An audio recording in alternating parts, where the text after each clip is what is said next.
is. Hold on, let me. Here's the bottle. Wait. Ah! Here's the bottle. I was only 7 years old when the world took his father away. While the planet mourned the king of pop, a little boy named Blanket was left standing in the middle of a global circus, with no mother to hold him, and a nickname that would later become a weapon used against him. For years, people asked the same questions. Where is Blanket? Why is he so quiet? Why does he almost never speak? The truth is darker and quieter than most fans are willing to face. This is not the story of a famous child living in luxury. This is the story of a boy who grew up in the shadow of the greatest tragedy of his life and never fully stepped out of it.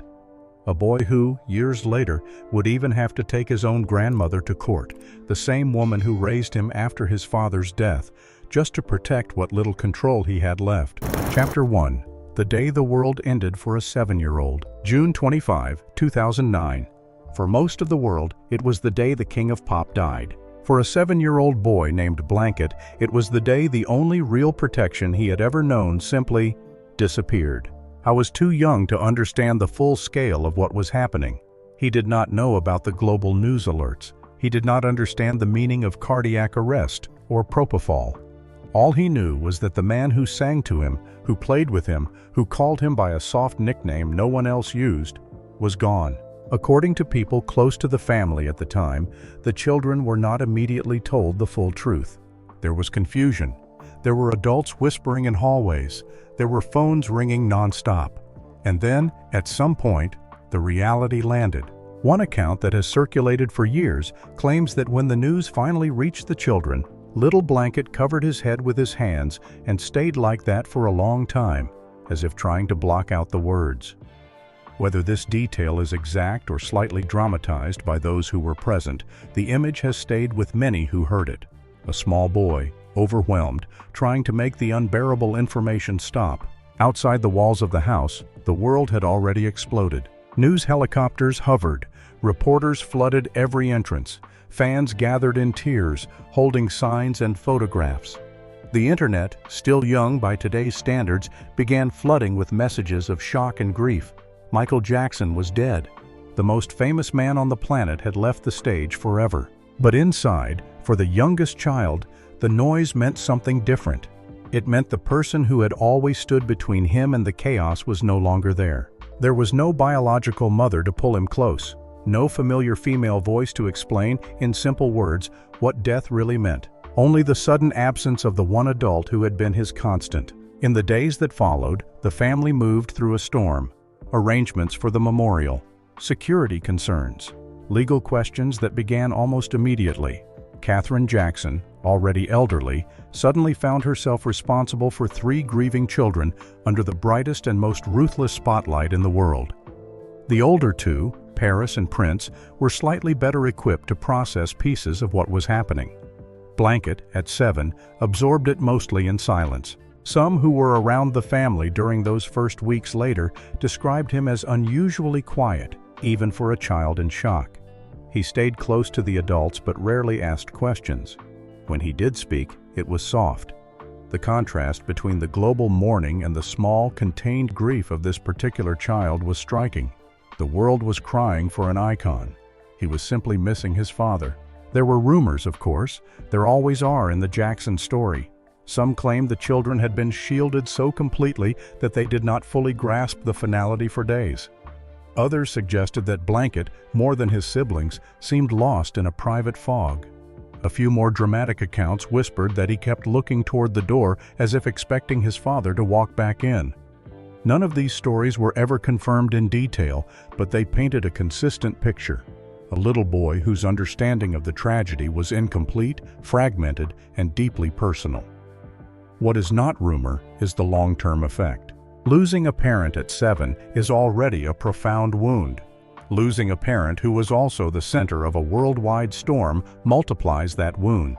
And losing that parent while having no mother of record to turn to creates a specific kind of emptiness, one that does not announce itself with loud breakdowns, but settles quietly into the foundation of a child's identity. In the years that followed, people would notice how little Biggie spoke in public. They would comment on how rarely he appeared. they would wonder why he seemed to exist on the edges of the family narrative. Few connected those traits back to this single day in June 2009, the day a 7-year-old boy covered his head with his hands, while the rest of the planet screamed the name of the man he had just lost. That day did not just take his father. It carved out a space inside him that would remain unfilled for a very long time. Chapter 2. The Name That Became a Curse. Michael Jackson did not give his youngest son the name Blanket as a joke. To him, it was a term of affection, a soft covering, something warm that protected you. In the private world Michael tried to create for his children, the nickname was meant to feel safe. But names do not always stay inside the walls of a private world. After Michael died, the protective meaning of the word slowly collapsed. What had once been a father's intimate gesture became public property, and then it became a target. When Biggie began attending school more regularly in the years after 2009, the name followed him into classrooms and hallways. Children can be cruel in ways adults often underestimate. Blanket was easy to mock. It was unusual. It sounded soft. It invited laughter. According to people familiar with the situation at the time, classmates repeated the name in sing-song voices, twisted it into jokes, and used it to single him out. Some of the teasing was light. Some of it was relentless. There were stories, never fully confirmed, but repeated enough to take on weight, of moments when the boy would hear the nickname called across a schoolyard and visibly shrink. One account claimed that at times he stopped responding when teachers used the name, as if refusing to answer was the only form of resistance he had. Another rumor suggested that he once asked an adult why his father had given him a name that made people laugh. Whether that conversation actually happened or not, the emotional truth behind it feels consistent with everything that followed. By the time he entered the Buckley School in Los Angeles around 2014-2015, the damage had accumulated. He was 13, old enough to feel the weight of other people's eyes, old enough to understand that the name he carried was not neutral. It was a reminder of a father the world still obsessed over, and a label that made him different in the worst possible way. So he made a decision. He asked to be called Biggie. It was not a dramatic public announcement. It was quiet, practical, and firm. Sources close to the family later said he had grown to hate the old nickname. One associate put it bluntly. He always thought the name Blanket sounded so stupid and resented his father for calling him that. That single sentence carries more pain than it first appears. Resentment toward a dead father is complicated. It is mixed with love, grief, and guilt.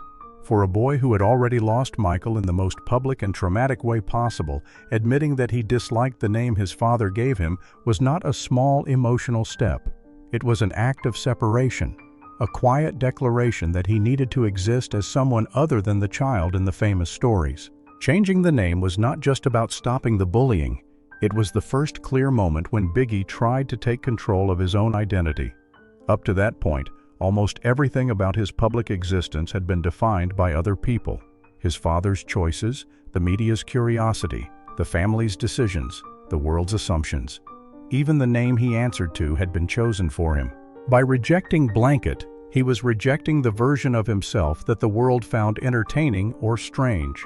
He was trying, in the limited way a 13-year-old can, to draw a boundary. Of course, the old name never fully disappeared. Fans still used it. Headlines still referenced it. The internet does not forget, but inside his own life, the shift mattered. It marked the beginning of a pattern that would define him for years, the decision to step back, to speak less, to control what little he could control in a life that had always been watched. What makes this chapter especially heavy is the contrast. Michael had intended the nickname as love.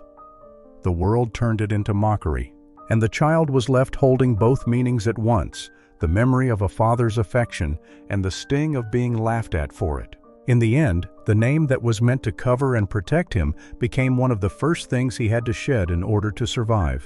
Chapter 3. The Forgotten Child. After Michael Jackson died, the world continued to watch his children. Paris, with her open grief and later her public struggles, became the most visible. Prince, older and more composed, stepped into roles that required presence and responsibility. But the youngest, the quiet one, began to fade. Biggie did not disappear overnight. It happened slowly, almost unnoticed, the way a person can gradually step out of a photograph until only a blur remains at the edge of the frame. In the years following 2009, while the Jackson family dealt with memorials, legal battles, estate disputes, and the endless pressure of public attention, Biggie occupied a different space. He was present, but rarely centered. He was part of the household, but increasingly separate from its most active conversations. Those who observed the family during this period began to notice a pattern. When the cameras were around, when decisions were being discussed, when the older siblings spoke, Biggie was often somewhere else, in another room, in a corner, on the margins. By 2017, the description had become more pointed.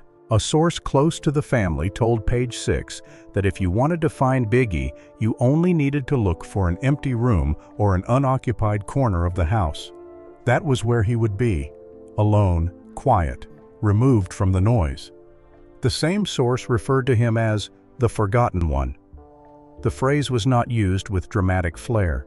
It was said almost as a matter of observation, as if stating something that had become obvious to those who lived around him. Another account from that period was more unsettling. This poor kid, he fends for himself. There's no one to make sure he's even eating right. The line is easy to dismiss as exaggeration or gossip, but when placed alongside the consistent reports of his withdrawal, it forms a heavier picture. In a household still reeling from the loss of its most famous member, still navigating courtrooms and media pressure and internal family tensions, the youngest child appears to have slipped through the daily structures of care. Not through deliberate neglect, perhaps, but through the kind of quiet omission that happens when adults are overwhelmed and a child does not demand attention. Biggie did not demand attention.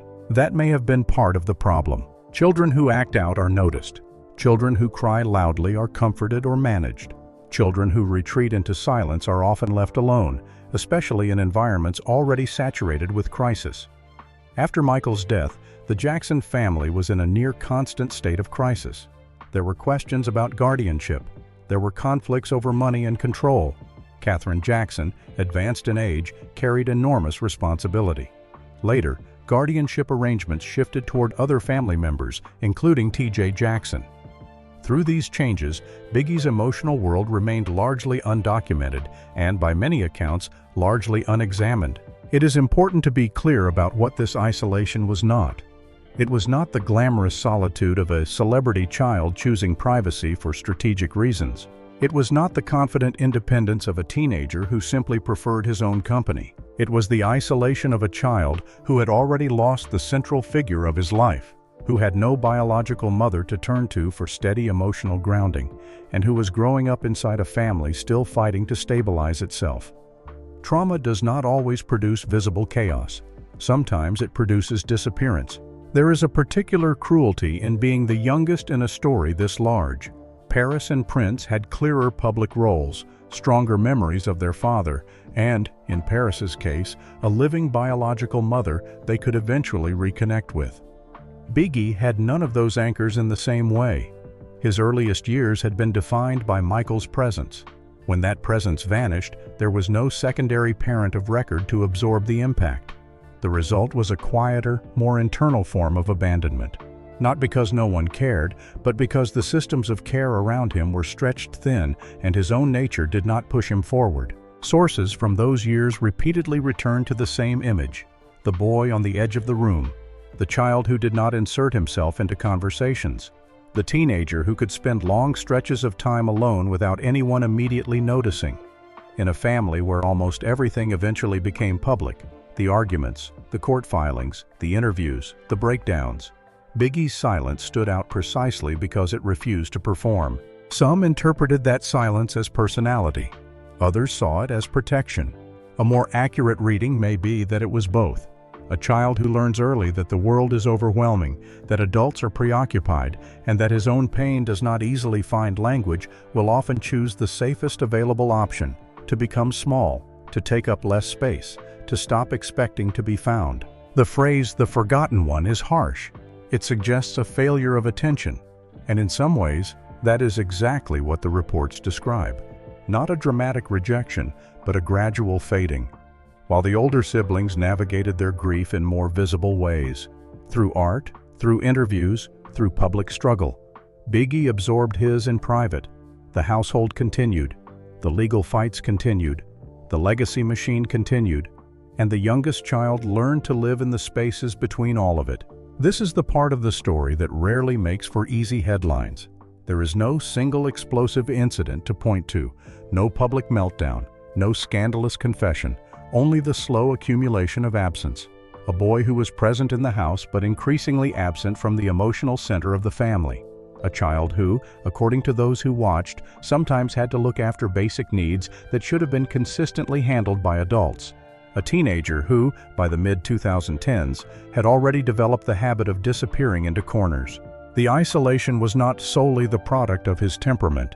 It was shaped by the collision of several forces: the early trauma of losing his father, the lack of a maternal figure of record, the chaotic and high-pressure environment of the post-2009 Jackson household, and a personality that responded to overwhelm by withdrawing rather than by acting out. Together, those forces created the conditions in which a child could become, in the words of people who were there, forgotten. Years later, when Bigi would appear only rarely in public, when he would speak almost never, when he would maintain a distance that fans found mysterious, many would treat it as an eccentricity or a preference for privacy. Fewer would trace it back to these quieter years. The years when the cameras had moved on, the adults were occupied with survival and conflict, and a boy who had already lost too much learned that the safest place to exist was just outside the frame. Chapter 4. The Legal Fracture, Turning Against the Woman Who Raised Him. In March 2024, the quietest of Michael Jackson's children stepped into one of the loudest arenas the family had left, a courtroom. Bigi Jackson was 22 years old. The boy who had once covered his head when he learned his father was gone, the teenager who had asked to stop being called Blanket, the young man who had spent years living on the edges of the family's public story, now filed formal objections against his own grandmother. The issue was money, but the meaning ran deeper. Katherine Jackson was challenging the executors of Michael's estate over a major music catalog deal with Sony, a transaction valued in the hundreds of millions. She wanted the estate to cover her legal fees for that fight. Bigi objected. In court filings, he argued that paying those fees would not benefit the estate or its primary beneficiaries, the 3 children. The money, in his view, should not be used to fund what he saw as a prolonged and unnecessary battle. On paper, it was a financial disagreement. In reality, it was a rupture. Katherine Jackson was not a distant relative. She was the woman who had taken responsibility for him after Michael's death. She had been the central adult figure in the chaotic years that followed. For a child with no publicly identified mother, she had represented continuity, the last major link to the family structure his father had left behind. Now that same woman stood on the opposite side of a legal filing. The shock of the moment was not only that Bigi opposed her, it was that he was willing to do so publicly, in official documents, with lawyers and court records that the media would inevitably find. For someone who had spent most of his life avoiding attention, this was a rare and deliberate act of visibility. It suggested that whatever internal calculations he had made, protecting his financial future and his autonomy now outweighed the emotional cost of confronting the person who had raised him. Family observers described the atmosphere around the Jacksons at the time as already strained. Estate disputes had simmered for years. Different factions pulled in different directions. Some relatives were accused of trying to influence Katherine. In that climate, Bigi's objection landed like another fracture line opening in ground that was already unstable. Sources close to the situation later suggested that his move was partly an attempt to keep certain other family members from gaining further leverage through his grandmother. Whether that interpretation is complete or not, the effect was the same. The youngest grandson had drawn a hard boundary. There is a particular heaviness in this chapter of his story. A child who loses a parent early often clings to the remaining adults with a kind of desperate loyalty. Bigi had done the opposite of clinging. He had grown quieter, more self-contained, and when the moment came that he felt his interests were threatened, he did not soften the conflict for the sake of sentiment. He treated the relationship with the same protective distance he had applied to the rest of his public life.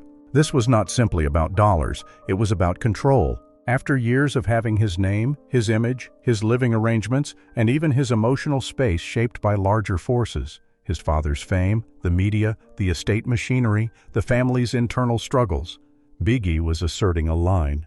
The estate's resources were finite, the beneficiaries had rights, and he was no longer willing to remain silent while decisions were made that could affect what he and his siblings ultimately received. The filings themselves were dry and legalistic. The human reality underneath them was not. A young man who had already lost his father, who had never known his mother, who had been bullied for a nickname, who had been described as the forgotten child in his own household, was now prepared to stand against the last major parental figure of his childhood. In the Jackson family, love and conflict have rarely stayed cleanly separated. Money, loyalty, grief, and power have always mixed in complicated ways. Biggie's decision in 2024 fit that pattern, but it also marked something new.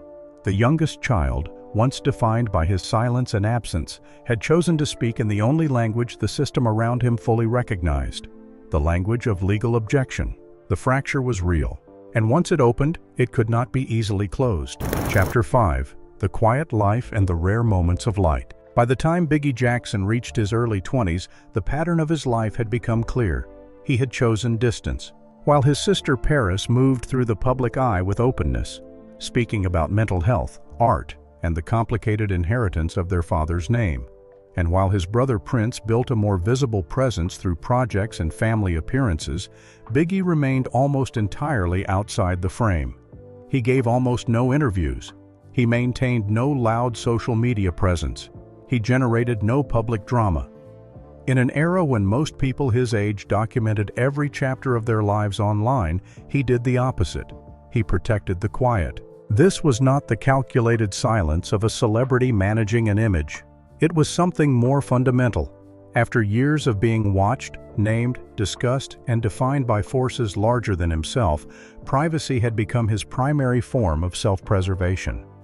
The boy who once covered his head when the news of his father's death reached him had grown into a young man who simply refused to offer the world more of himself than necessary. Yet even a carefully guarded life leaves traces. In January 2026, paparazzi photographs surfaced of Biggie in Los Angeles.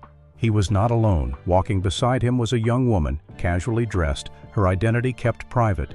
The images showed them after a meal at a market cafe. Biggie wore a simple black t-shirt, white shorts, and sneakers. His long dark hair fell loosely around his shoulders. What struck many who saw the photos was not the fact of a girlfriend, young men have relationships, but the expression on his face. He looked lighter, more at ease. In some frames he appeared almost smitten, smiling in a way that felt unguarded compared to the reserved, closed-off figure the public had grown used to seeing. Rumors immediately filled the gaps. Some claimed the relationship had been going on quietly for months. Others speculated about whether she came from inside the extended entertainment world or completely outside it. A few more dramatic online theories tried to connect her to earlier, unconfirmed stories about Biggie's private circle. None of these claims were verified. What remained solid was the visual evidence. For a brief public moment, the most private of Michael Jackson's children looked like someone who had found a measure of ordinary happiness. The sightings continued sporadically. In the middle of 2026, he was again photographed on a low-key outing with the same woman. Still no name, still no statements. The boundary held. Biggie allowed the world a glimpse, nothing more. Then came April 10, 2026. In Berlin, at the global premiere of the biopic Michael, Biggie stepped onto a red carpet beside his older brother Prince. It was one of the most significant public appearances he had made in years. Both brothers wore dark, single-breasted suits. Gold details ran along the sleeves. On their arms they wore bands that carried a photograph of their father's feet in one of his iconic dance poses. A quiet, precise tribute rather than a loud declaration. The moment carried layers. Here was the son who had spent most of his life avoiding the machinery of his father's legacy, standing in front of cameras to honor that same legacy. Here was the child once called the forgotten one, appearing alongside the family in a major international setting. And here was a young man who, even while participating, still maintained a visible emotional distance. He did not give interviews on the carpet. He did not linger for long exchanges. He was present, composed, and contained. Those who watched closely noted the contrast with earlier rare appearances. There was a steadiness to him now. The long hair, the quiet posture, the decision to stand with Prince and certain uncles while other family members stayed away. All of it suggested a young adult who had decided, on his own terms, when and how to engage with the public story of his father. Yet the lighter moments and the carefully chosen appearances do not erase the heavier current that still runs underneath his life. The tragedies that shaped him have not disappeared simply because he has grown older or found private companionship. The absence of a known biological mother remains a permanent blank space in his personal history. The early loss of his father continues to define the emotional architecture of his childhood.